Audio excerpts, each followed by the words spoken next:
আলাইকুম, আমার নাম মাসুরা রওনা জাহিদ।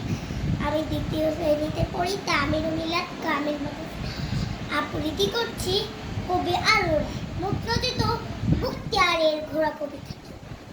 মাঝে মাঝে হৃদয় যুদ্ধের জন্য আকার করে, মনে হয় রক্তেই ফেসন বারদি অন্তিম তৃপ্তি।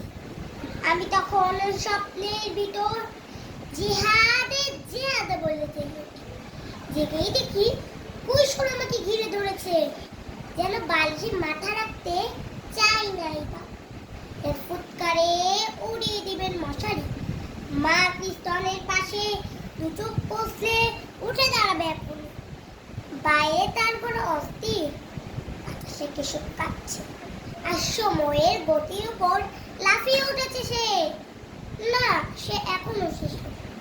মা তাকে ছেলে বলানো ছটা শুনে বলে, বালিশে মাথা রাখো তো বেটা, শোনো আমাদের বক্তিয়ারের ঘোড় আসছে, আসছে আমাদের 17 সোয়ারি 8 টাকা তলোয়ার। মায়ের ছড়া গানে কৌতূহলী কান পাতে বালিশে, সিনার ভিতর অসুরে সে ভাবে, সে ঘোর দৌড়, সে শুনতে পাচ্ছে। মা, আমি বক্তিয়ারের ঘোড়া দেখবো। মা পাকা ঘোড়াতে ঘোরাতে, আল্লাহ সিপাই তিনি, দুঃখীদের রাজা। যেখানে আজান দিতে ভয় পেন মোমেনেরা, মানুষ করে মানুষের পূজা, সেখানেই তিনি আসেন।